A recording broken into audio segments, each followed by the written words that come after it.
우리가 13장 6절까지는 지난번에 봤었고요. 13장 7절부터 있는 말씀을 한 구절 한 구절 살펴보면서 말씀의 뜻을 좀 이해를 해보겠습니다. 7절 보면 만군의 주가 말하노라. 오 카라, 깨어서 내 목자를 대적하라.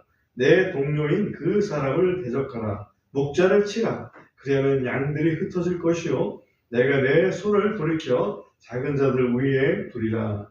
여기 보면 예수님께서 이렇게 인용하신 그런 말씀이 여기 들어 있습니다. 예수님께서 겟세마네 동산에서 이렇게 제자들에게 하신 말씀 중에 하나죠. 목자를 치라, 양들이 흩어지리라 이렇게 말씀하셨다. 다시 말하면 예수님이 잡히게 되면 예수님의 제자들이 다 흩어지겠다, 도망가겠다 하는 말씀을 여기서 미리 말씀해 주고 계십니다. 그러므로 여기서 여호와께서 말씀하실 때 내 목조는 목자, 다시 말하면 예수 그리스도는 내 동료라고 이렇게 말씀하시죠. 다시는 하나님의 아들이시고 하나님이시지 않습니까? 그런데 동료라고 이렇게 표현을 했습니다. 그리고 그 목자를 치라. 그러면 양들이 흩어질 것이다. 그렇습니다. 내가 내 손을 돌이켜 작은 자들 위에 두리라. 이 작은 자들은 누구겠습니까? 흩어진 양들이겠죠. 그죠? 연약한 양들 위에 하나님께서 권능의 손으로 함께 해주시겠다 하는 이런 말씀으로 우리가 이해를 할 수 있습니다. 8절 보겠습니다. 주가 말하노라. 또 이 일이 일어나리니 곧 그 온 땅에서 그 안에 3분의 2는 끊어져 죽을 것이요 다만 3분의 1은 그 안에 남으리라. 좀 어마어마한 말씀이죠. 인구의 3분의 2가 죽고 인구의 3분의 1이 그 안에 남겠다라고 말씀하시는데 이것은 유대인의 심판을 여기서 말씀을 하고 있습니다.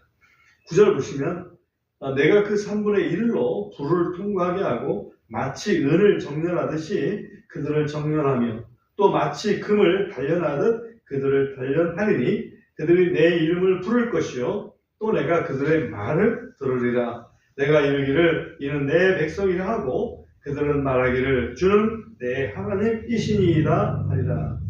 여기 보면 3분의 1이 남는데 이 3분의 1이 마치 은을 정련하듯이 그리고 금을 단련하듯이 단련하시겠다. 그렇게 하게 되면 그들이 내 이름을 부르리라 이렇게 말씀하십니다. 사실 이스라엘 나라가 하나님의 백성임에도 불구하고 그리스도를 거절하는 그런 민족입니다. 영적으로 보면 굉장히 하나님 앞에 불충한 그런 민족이었죠. 그런데 이제 그들 중에 그나마 또 3분의 2가 죽고 3분의 1만 남아서 어려움을 당하게 될 때, 지금 은을 정련하듯이 또 금을 단련하듯이 이것은 환난 기간을 얘기합니다. 이 환난을 통해서 비로소 그들이 하나님을 찾게 될 것이다, 그죠? 하는 것을 알 수가 있습니다. 그러면 내가 그들을 다시 받아서 그들이 내 백성, 또 나는 그들의 하나님으로서 이렇게 어떻게 보면 다시 관계가 회복될 것이다 하는 것을 여기서 말씀을 하고 있습니다. 이것을 민족적 회개라고 본다면 민족적 회개는 환난을 지나고서야 비로소 민족적 회개가 일어나지 않는가. 7년 대환란이 있다면 전반 3년 반이라고 하는 그 전반 환란을 지나야 이스라엘이 정말 민족적인 회개를 하지 않겠는가 하는 그런 생각을 할 수 있습니다.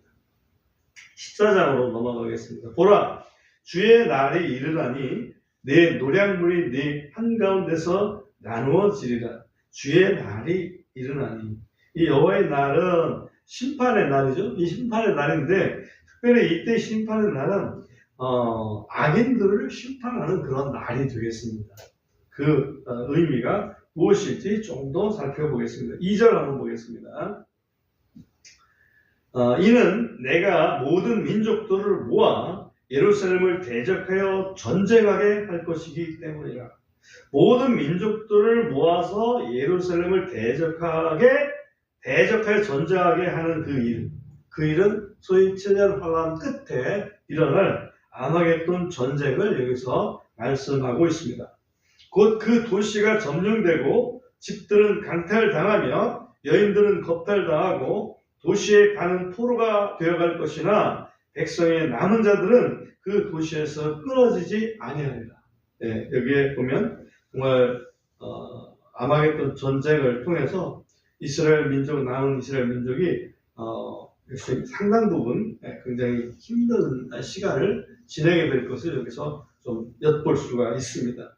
그렇지만 또 남게 되겠죠. 그 다음에 3절에 보면 그때에 주께서 나아가시고 그 민족들과 싸우시기를 전쟁의 날에 싸우신 것 같이 하시리라. 여호와께서 나아가셔서 그 민족들과 싸우시겠다. 이걸 보면 아마겟돈 전쟁의 싸움의 상대는 하나님이 직접 싸우시는 것을 알 수가 있습니다. 하나님이 직접 싸우시는 것을 알 수가 있습니다. 그 다음에 우리 이제 4절 보면 오늘 대표 구절로 읽었던 부분인데요.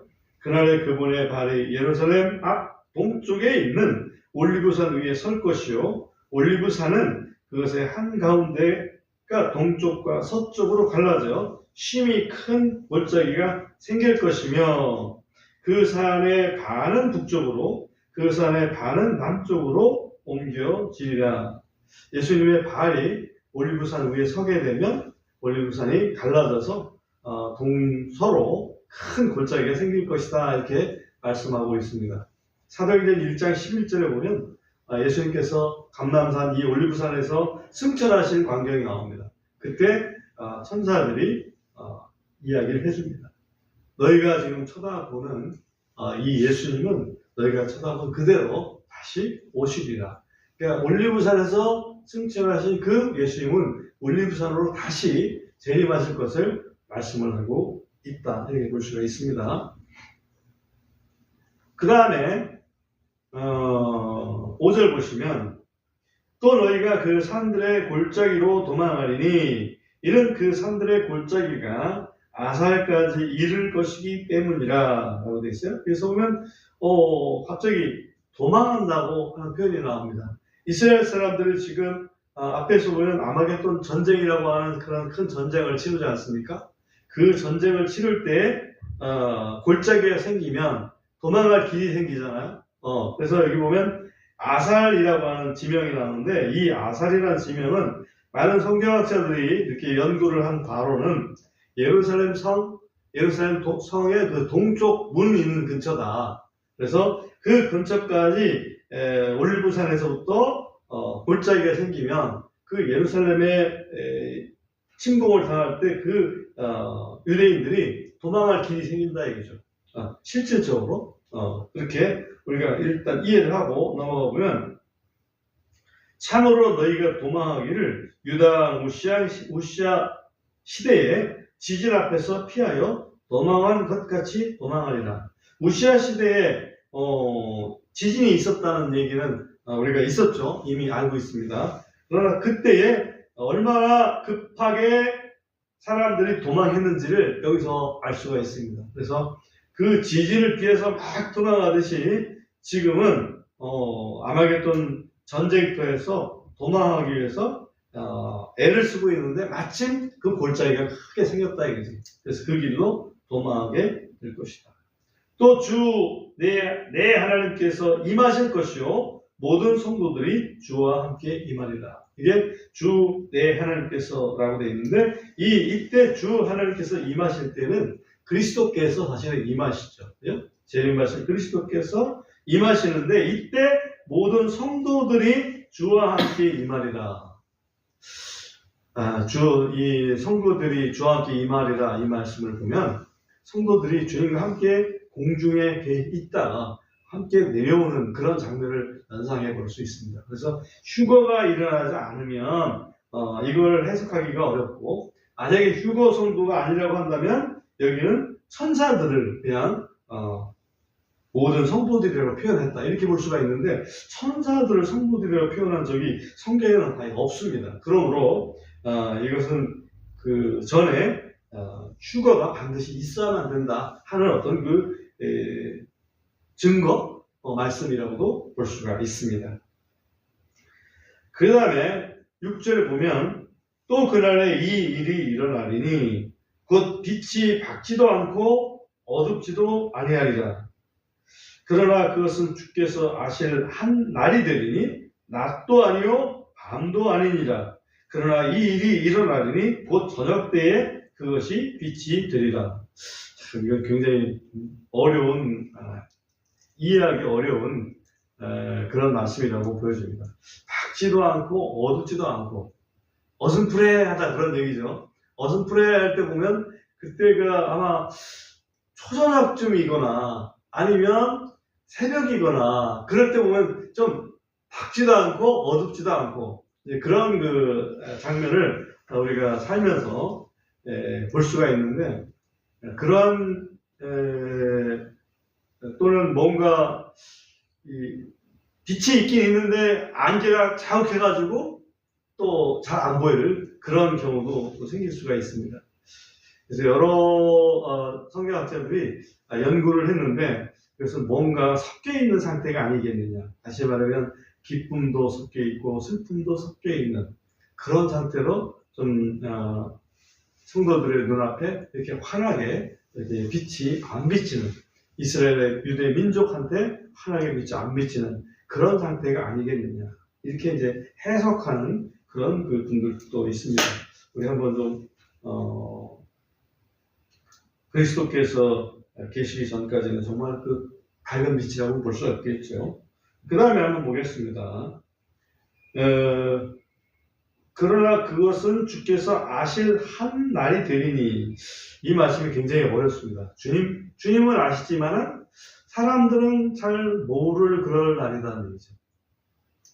주님은 아시지만 사람들은 잘 모를 날. 그래서 이걸 주께서 아실 한 날이라고 얘기합니다. 그래서 우리가 지금 마지막 때를 감안해서 적용을 해서 본다면 주님이 재림하실 날 주께서는 아시지만 우리는 모르죠. 그 날과 그 시는 모르지 않습니까? 아마 그런 의미가 여기 포함되어 있지 않을까 하는 생각입니다. 그 다음에 곧 저녁 때 그것이 빛이 되리라. 이 부분은 우리가 조금 정확히 알 수가 없습니다. 하지만 그리스도께서 오시면 그게 빛이다. 이렇게 이해할 수밖에 없다. 그 다음에 8절 봅니다. 또 그날에 이 일이 있으리니 곧 생수들이 예루살렘에서 흘러가되 그것들의 반은 앞바다로 그것들의 반은 뒷바다로 흘러갈 것이요 여름에도 겨울에도 그러하리라. 계속적으로 생수가 예루살렘에서 흘러갈 것이다 라고 표현하고 있습니다. 이 앞바다 뒷바다 있는데 아마 앞바다는 그 앞에 있는 사해바다를 얘기하고 뒷바다는 저 지중해를 지리적으로 본다면 그렇게 얘기해야 되지 않겠느냐 이런 생각이 들어가요. 그래서 그러면 이거는 언제적일 것이냐? 생명수는 성경 계시를 보면 뭡니까? 새 하늘과 새 땅에서 이렇게 등장하는 그런 거지만 여기에서의 생명 샘이 흐르는 부분을 보면 바다라는 표현이 나오는 걸 봐서는 새하늘과 새 땅에서는 바다도 없지 않습니까? 그러므로 여기서는 그리스도께서 재림하셔서 아마게돈 전쟁을 승리로 이끄시고 이룩하실 그리스도의 왕국의 모습을 여기서 말씀하고 있다. 이렇게 해석할 수가 있겠습니다. 그 다음에 9절 보면 또 주께서 온 땅을 다스리는 왕이 되시리니 드디어 이제 왕국이 나오죠. 그 날에는 한 주만 계시고 그분의 이름도 하나만 있으리라. 다시 말하면 그때는 온 세상의 왕이 오직 하나님 한 분, 그리스도 한 분만 왕이 되시는 거지 세상의 여러 나라의 각 나라의 어떤 그 지금처럼 왕이 있다고는 볼 수가 없겠죠. 그렇죠? 네. 우리 그리스도인들도 왕노릇, 주님과 함께 왕노릇 하는데 물론 왕이라고 하는 작은 직함을 가질 수 있을지 모르지만 물론 온 인류가 섬길 수 있는 그런 하나님은 아니죠. 그죠? 네, 그 당연한 얘기입니다. 그 다음에 10절 보면 그 온 땅이 게바에서 예루살렘 남쪽 림몬 때까지 평야처럼 바뀌리라. 지금 예루살렘의 북쪽에 게바가 있고 예루살렘의 남쪽에 림몬이 있다 이렇게 보여집니다. 그런데 이게 지금 예루살렘 땅을 알지만 아주 좀 지대가 높습니다. 지대가 높습니다. 그런데 그것이 평야처럼 바뀌리라.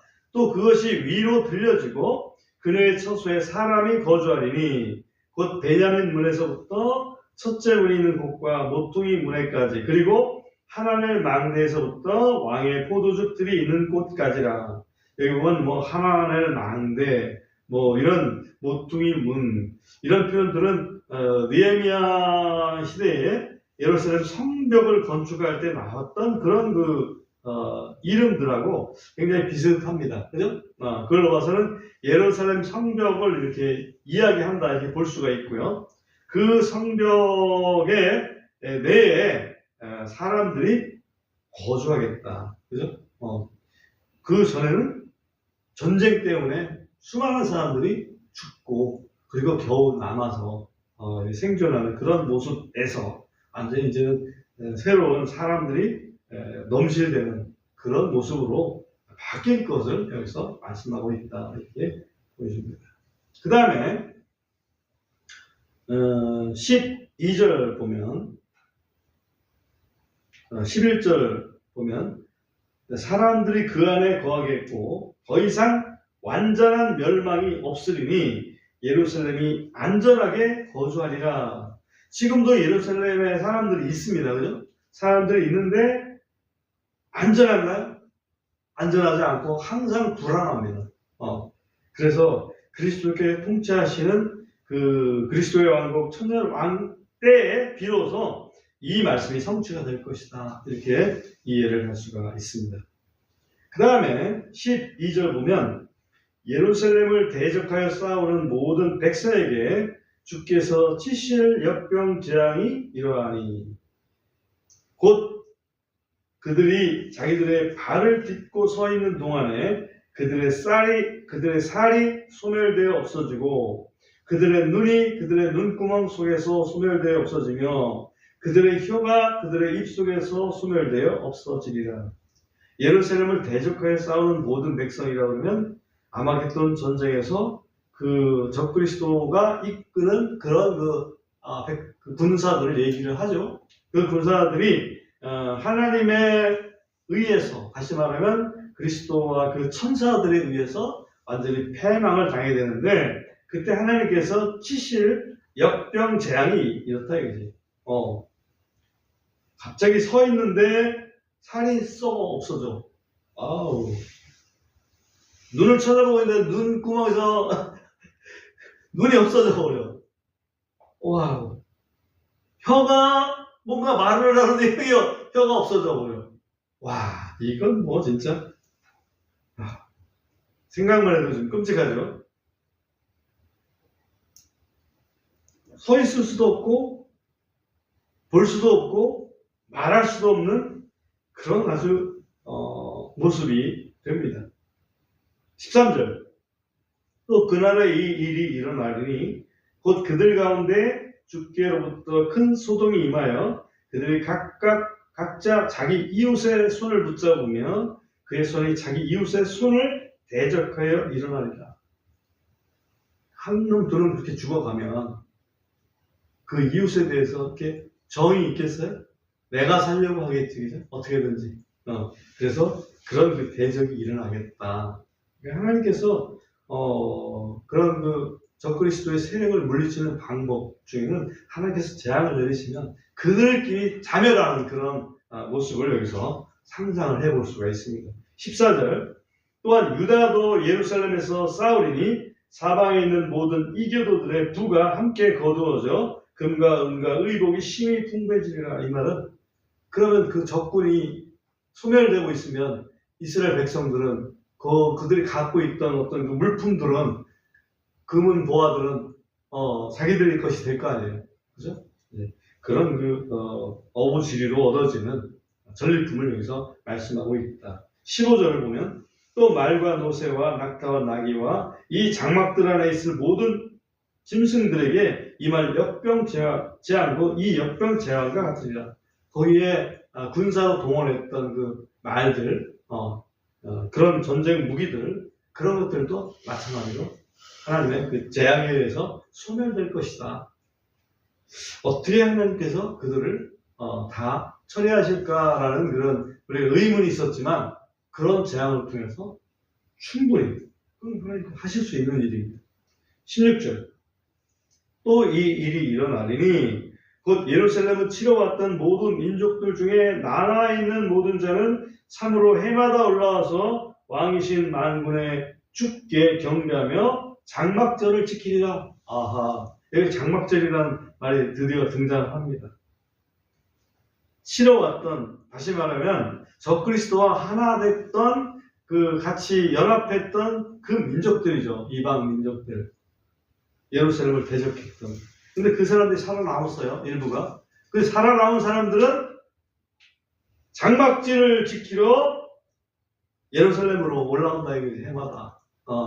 그 얘기는 천년왕국 때에 우리 구원받은 사람들이 있지만, 구원받은 사람들은 사실은 다스리는 위치에 있는 것이고, 구원받지 못했던 사람이지만 천년왕국에 들어오는 사람들이 있다 이거지.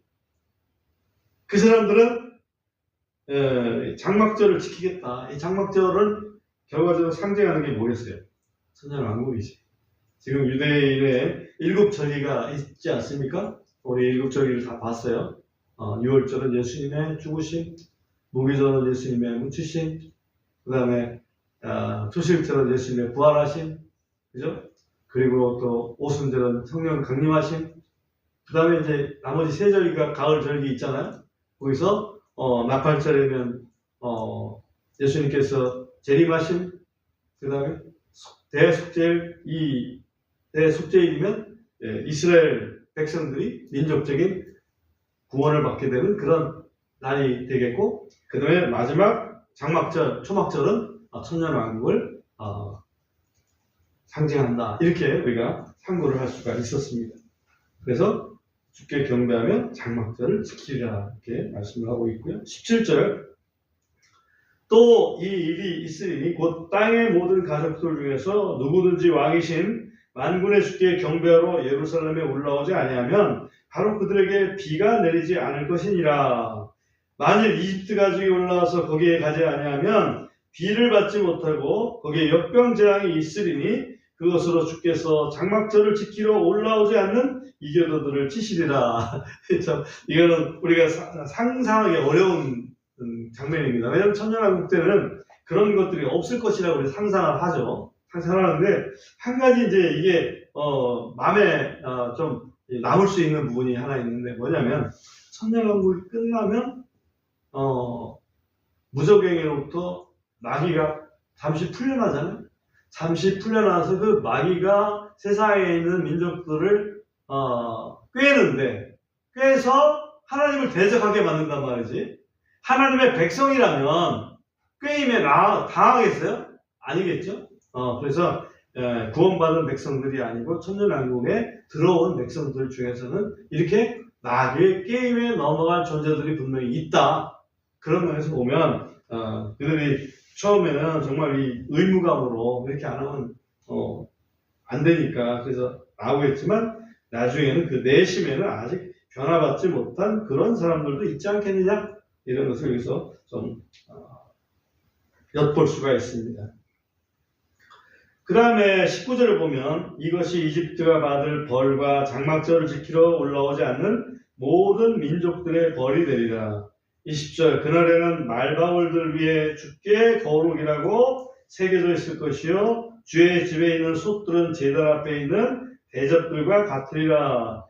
주의 집에 있는 솥들은 제단 앞에 있는 대접들과 같으리라. 이 말은 거룩하다 이 말이죠. 거룩히 성별된 하나님의 것이다. 주께 거룩, 말방울들, 말에 이제 목에 그 방울들이 있지 않습니까? 그 방울에까지도 주께 거룩이라고 새겨져 있을 것이다. 21절. 참으로 예루살렘과 유다에 있는 모든 솥이 만군의 주께 거룩한 것이 되리니 희생물을 드리는 모든 자가 와서 그 솥들 중에서 취해 그 안에서 희생물을 삶으리라. 그날에는 만군의 주의 집이 더 이상 가나안 족속이 있지 아니하리라. 가나안 족속이 없습니다. 참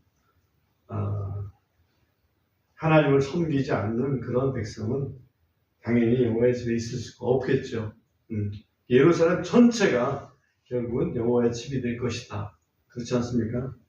그리스도께서 계시는데 무슨 거기에 무슨 성전이 왜 필요하겠습니까? 그러한 모습을 여기서 상정해 볼 수가 있고, 천년왕국 때는 그야말로 여호와께 거룩 또는 여호와께 성결이라고 하는 그런 것이 특징 지어지는 그런 나라가 아니겠는가, 이렇게 상정을 해볼 수가 있습니다. 오늘은 스가랴서의 마지막 부분인데, 스가랴서 마지막 부분은 아마겟돈 전쟁과 그리스도의 재림, 그리고 그 이어지는 천년왕국을 비교적 계시록과 이렇게 맞춰봤을 때 비교적 상세하게 이렇게 말씀하고 있다, 이해를 할 수가 있습니다.